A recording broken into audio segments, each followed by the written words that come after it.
ఉత్తరాంధ్ర 34 నియోజకవర్గాల్లో ఒక నియోజకవర్గం సాలూరు. మరి సాలూరు నియోజకవర్గంలో ఈసారి గెలుపు ఎవరిది అన్న చర్చ సెగ్మెంట్లో జోరుగా సాగుతోంది. గత 2 టర్ములుగా వరుసగా గెలిచిన డిప్యూటీ సీఎం రాజన్న దొర మరోసారి తన అదృష్టం పరీక్షించుకునేందుకు సిద్ధమయ్యారు. నిజానికి ఈ నియోజకవర్గం ఒకప్పుడు తెలుగుదేశం పార్టీకి కంచుకోటగా ఉండేది.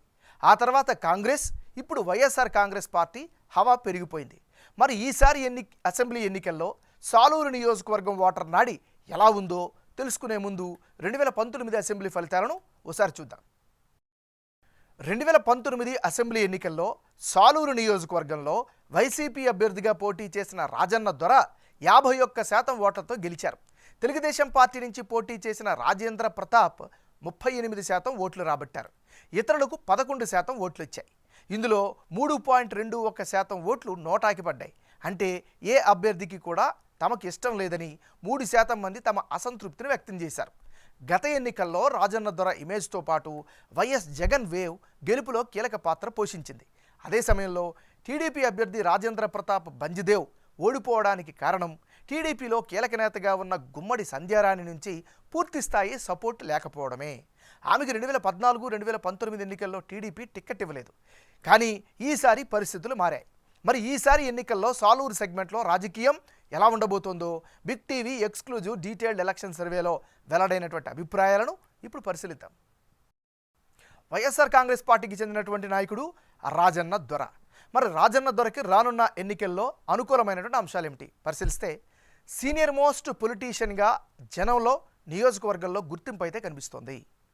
ఆంధ్రప్రదేశ్ డిప్యూటీ సీఎంగా బాధ్యతలు నిర్వర్తిస్తున్నారు. ఇది పొలిటికల్గా కలిసి వచ్చేటువంటి అంశం. ఇక ప్రభుత్వ సంక్షేమ పథకాలపై సాలూరు జనంలో సంతృప్తి అయితే కనిపిస్తోంది. మరీ ముఖ్యంగా నాడు నేడు కార్యక్రమంలో ప్రభుత్వ స్కూళ్ళు అభివృద్ధి అయితే జరిగింది ఈ నియోజకవర్గంలో. ఇది కూడా అదనపు సపోర్టు. క్యాడర్లో రాజన్న దొరకైతే మంచి సపోర్ట్ అయితే కనిపిస్తోంది. ఇవన్నీ కూడా రాజన్న దొరకు అనుకూలమైనటువంటి అంశాలు.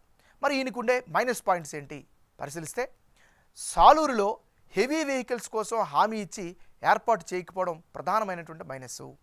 ఇక వెంగళరాయ సాగరం కెనాల్స్కు మెయింటెనెన్స్ పట్టించుకోకపోవడంతో స్థానికంగా వ్యవసాయదారుల్లో అయితే మాత్రం రైతుల్లో వ్యతిరేకత వ్యక్తమవుతుంది.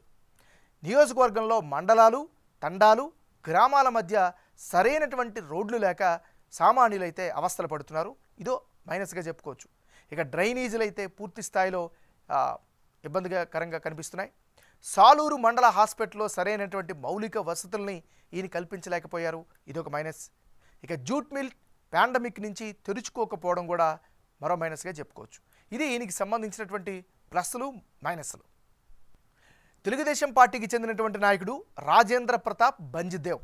మరి ఈయనకు అనుకూలమైనటువంటి అంశాలు ఏమిటి పరిశీలిస్తే, గతంలో హ్యాట్రిక్ విజయాలు సాధించిన చరిత్ర ఈయన పట్ల ఉంది. ఆ ఇమేజ్ ఖచ్చితంగా కలిసి వచ్చే పరిస్థితి. తెలుగుదేశం పార్టీలో గుర్తింపు ఉన్నటువంటి నాయకుడిగా ఈయనకైతే ఇమేజ్ కనిపిస్తోంది. ఇక సంధ్యారాణితో కలిసి ప్రచారాలు నిర్వర్తిస్తుండడం కూడా రాజేంద్ర ప్రతాప్ బంజిదేవ్కి అనుకూలమైనటువంటి అంశాలు. మరి ఈయనకు ఉండేటటువంటి మైనస్ పాయింట్స్ ఏంటి పరిశీలిస్తే, ఎస్టీ కమ్యూనిటీకి చెందిన వ్యక్తి కాదు అనేటటువంటి అభియోగాలు బలంగా వినిపిస్తున్నాయి. మరోవైపు వయసు పైబడడంతో టిక్కెట్ దక్కడంపై డౌట్ అయితే వ్యక్తమవుతుంది. ఇది ఈయనకు ఉండేటటువంటి ప్లస్లు, మైనస్లు. తెలుగుదేశం పార్టీకి చెందినటువంటి నాయకురాలు గుమ్మడి సంధ్యారాణి. మరి సంధ్యారాణికి రానున్న ఎన్నికల్లో అనుకూలమైనటువంటి అంశాలు ఏమిటి పరిశీలిస్తే, తెలుగుదేశం పార్టీ పొలిట్ బ్యూరో మెంబర్గా గుర్తింపునైతే పొందారు. అది రాజకీయంగా పార్టీ పరంగా కలిసి వచ్చే అంశం. ఇక సాలూరులో యాక్టివ్గా రాజకీయాలు చేస్తూ వస్తున్నారు. ఇదొక అదనపు బలం. జనంలో అయితే మంచి ఇమేజ్ని అయితే సంపాదించుకున్నారు సంధ్యారాణి. అది కూడా అనుకూలమైనటువంటి ఫ్యాక్టర్. మరీ ముఖ్యంగా ప్రజా సమస్యల పరిష్కారంపై ముందుంటారు. ఎక్కడ సమస్య వచ్చినా ప్రశ్నిస్తారు అనేటటువంటి అభిప్రాయం ఈమె పట్ల కనిపిస్తుంది.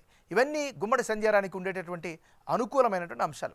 మరి ఈమెకు ఉండేటటువంటి మైనస్ పాయింట్స్ ఏంటి పరిశీలిస్తే, రానున్న ఎన్నికల్లో రాజన్న దొరను ఏ మేరకు ఎదుర్కొంటారు అనేటటువంటి సందేహం అయితే సర్వత్రా వ్యక్తమవుతుంది.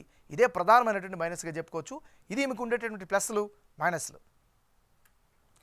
రానున్న ఎన్నికల్లో సాలూరు నియోజకవర్గంలో ఎవరెవరు బరిలో ఉంటే ఫలితాలు ఏ విధంగా వచ్చే అవకాశం ఉందో పరిశీలిద్దాం. ముందుగా రాజన్న దొర వర్సెస్ గుమ్మడి సంధ్యారాణి. అంటే ఇప్పటికిప్పుడు సాలూరు నియోజకవర్గంలో ఎన్నికలు జరిగితే వైసీపీ టీడీపీ మధ్య టఫ్ ఫైట్ ఖాయంగా కనిపిస్తోంది. వైసీపీతో పోలిస్తే తెలుగుదేశం పార్టీకి 1% ఎడ్జ్ కనిపిస్తున్నట్లు బిగ్ టీవీ సర్వేలో తేలింది. వైసీపీ అభ్యర్థికి 46% ఓట్లు, తెలుగుదేశం పార్టీ అభ్యర్థి గుమ్మడి సంధ్యారాణికి 47% ఓట్లు, ఇతరులకు 7% ఓట్లు వచ్చే ఛాన్సెస్ కనిపిస్తున్నాయి. టీడీపీ ఓట్ షేర్కు కారణం గుమ్మడి సంధ్యారాణి వ్యక్తిగత ఇమేజు, గత 2 ఎన్నికల్లో వరుసగా ఓడిపోయిన సానుభూతి జనంలో కనిపిస్తోంది. అలాగే సాలూరులోని కాస్ట్ ఈక్వేషన్స్ కూడా తెలుగుదేశం పార్టీ వైపు కనిపిస్తున్నాయి. సంధ్యారాణికి టీడీపీ టికెట్ వస్తే ఆర్యవైశ్యులు, తూర్పు కాపు, ఎస్సీల మద్దతు ఉండే అవకాశాలున్నాయి. అదే సమయంలో సాలూరు జనం మార్పు కోరుకుంటున్నట్లుగా సర్వేలో తమ అభిప్రాయాలుగా చెప్పారు. పైగా అనుకున్నంతగా సాలూరు నియోజకవర్గం అభివృద్ధి చెందకపోవడం కూడా టీడీపీ విజయావకాశాలను పెంచుతోంది. అలాగే వైసీపీ ఓట్ షేర్కు కారణం రాజన్న ధర సీనియారిటీ, సెగ్మెంట్లో మంచి ఇమేజు, టీడీపీ నేతల్లో అంతర్గత విభేదాలు కలిసి వచ్చే ఛాన్స్ ఉంది. అయితే ఎన్నికల నాటికి స్వింగ్ ఓటర్ల కీలక పాత్ర పోషించబోతున్నారు. వీరు ఎటువైపు మొగ్గితే వారినే విజయం వరించబోతోంది.